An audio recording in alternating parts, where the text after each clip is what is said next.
Hey everybody. Well, I've been trying to get you another video of the chipmunk flying, but them damn gremlins have been just wreaking havoc on this thing. Oh my god. So, after the first flight, I didn't say anything about it at the field because I was still kind of on cloud nine because of how well the airplane flew, and the fact that it came back in one piece was just awesome.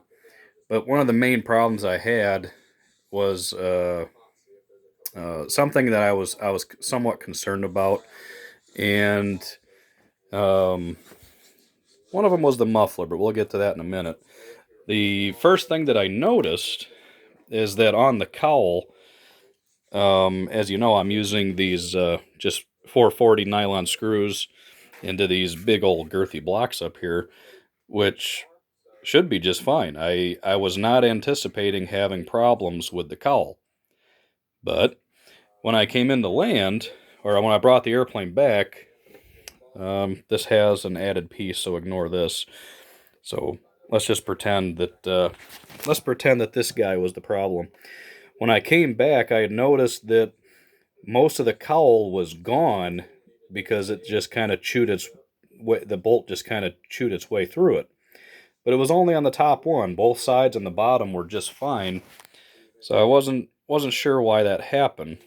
So what I did is I went ahead and I reglassed the inside of the cowl, and on the top I just did some body work and filled in the area. This is new. We'll get to this in a minute.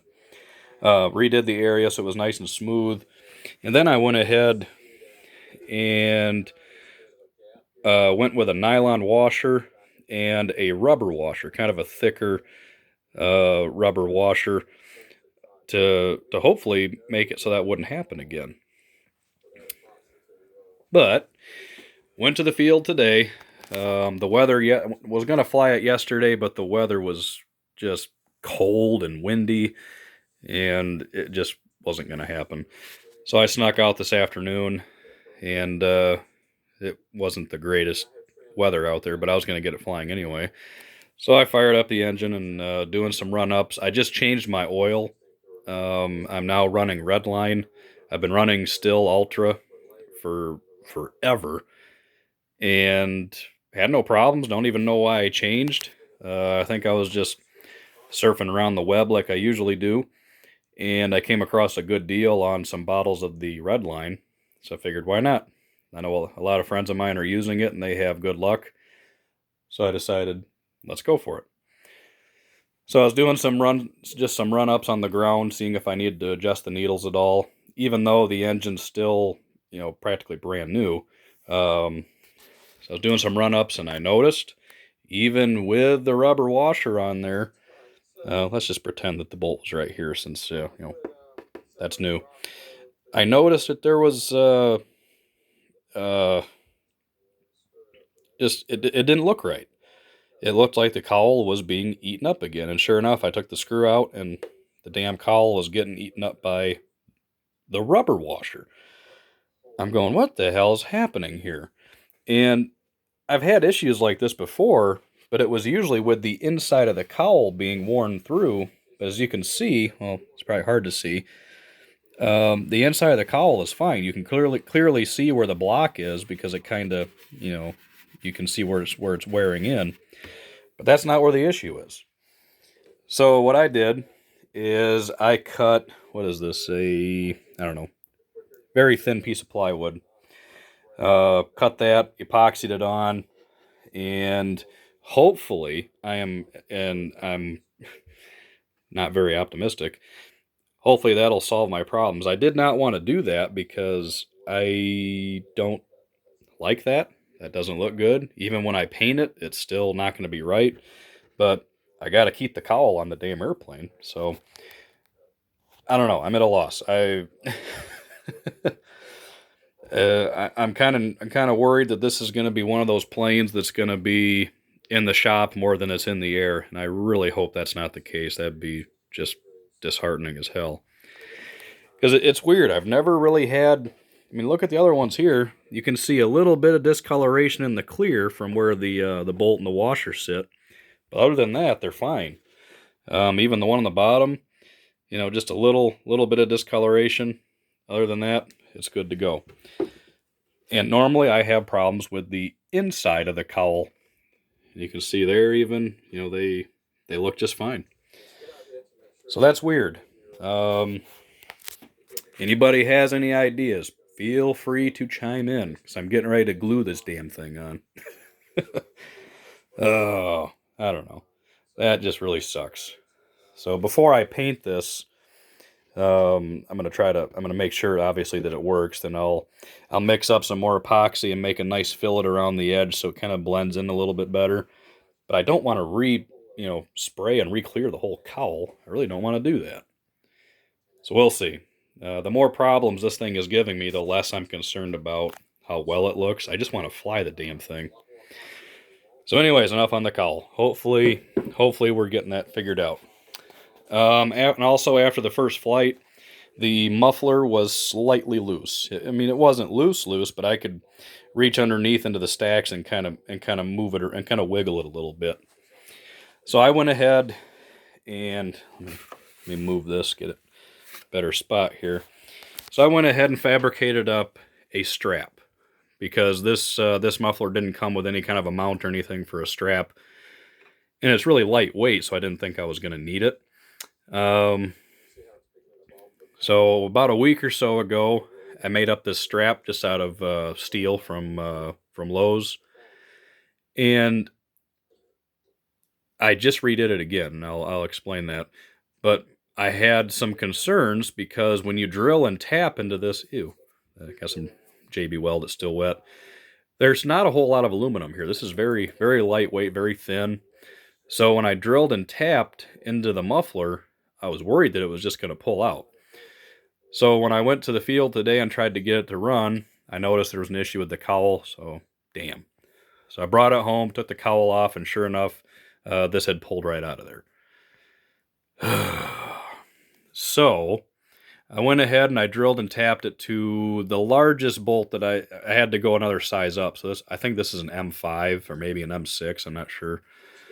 So I drilled and tapped it again, cleaned up everything, sanded out both surfaces, cleaned it with acetone. And before I put the strap on there, I covered it with some JB Weld, put it on.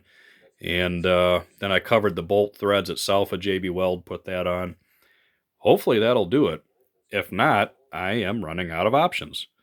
I'm about ready just to take the engine off the airplane, take it to a welder and say, here, weld this stupid thing on there. This thing's not focusing very well. Hold on. Maybe it's just a little dirty. Ooh, that pissed it off. Hopefully it gets... There we go. Sorry about that. So...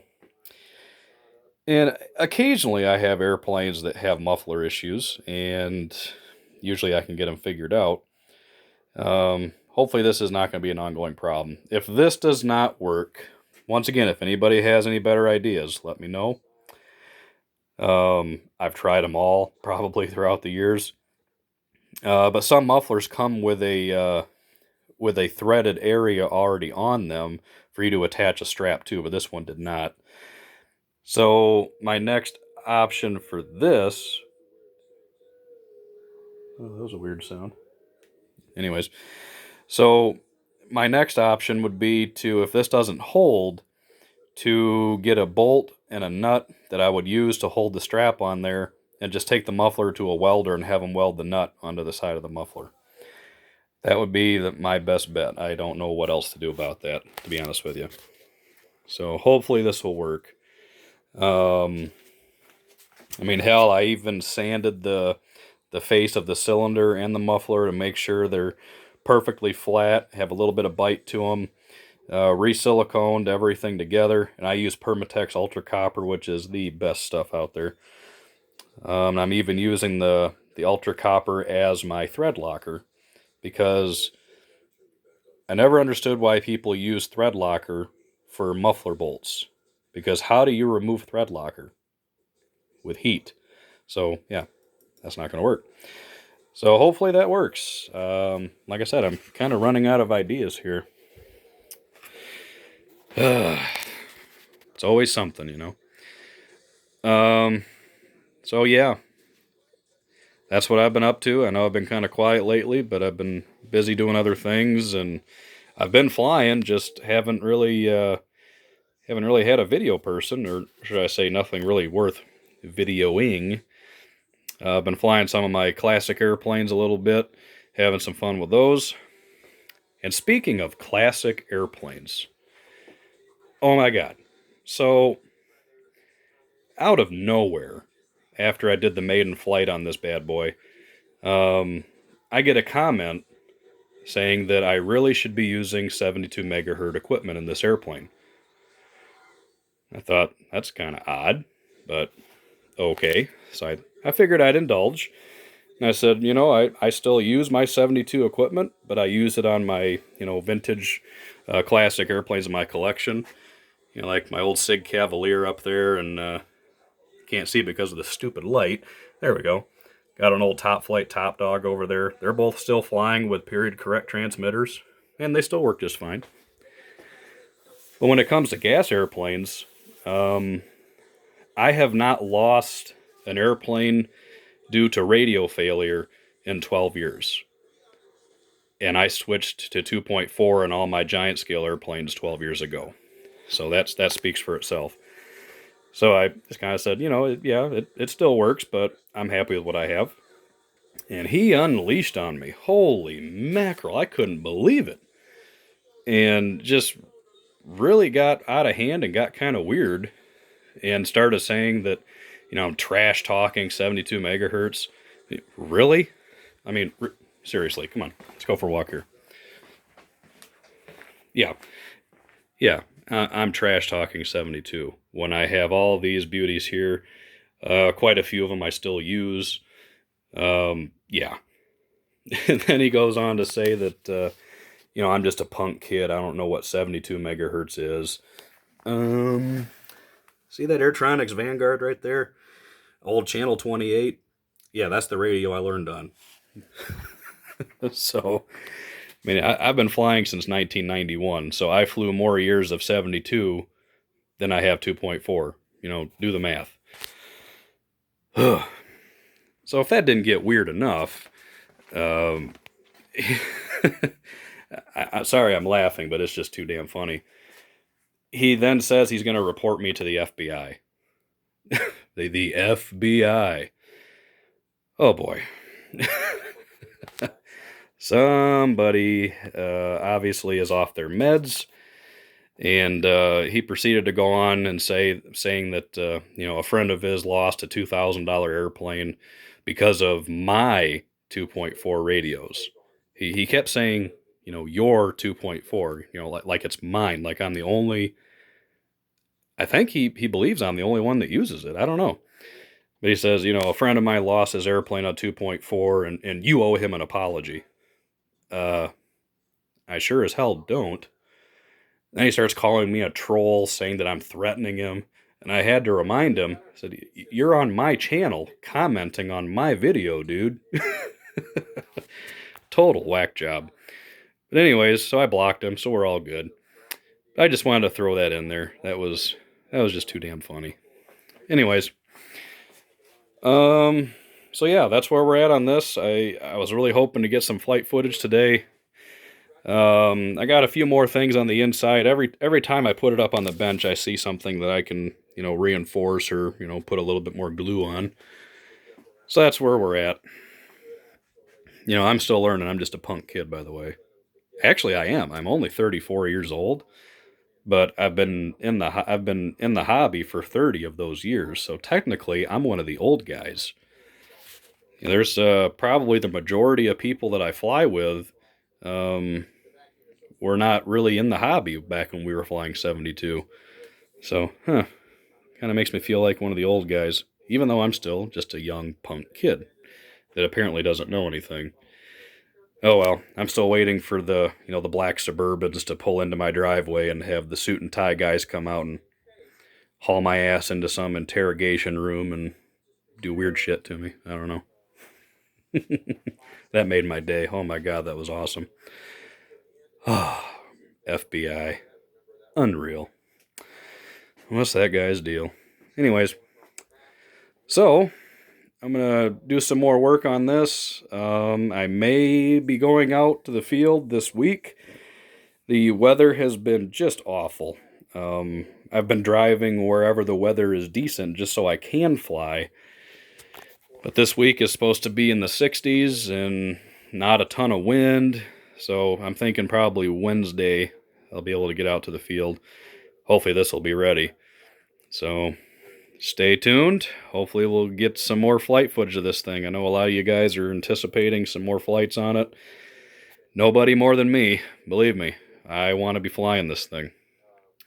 So, we will see you at the field. Later.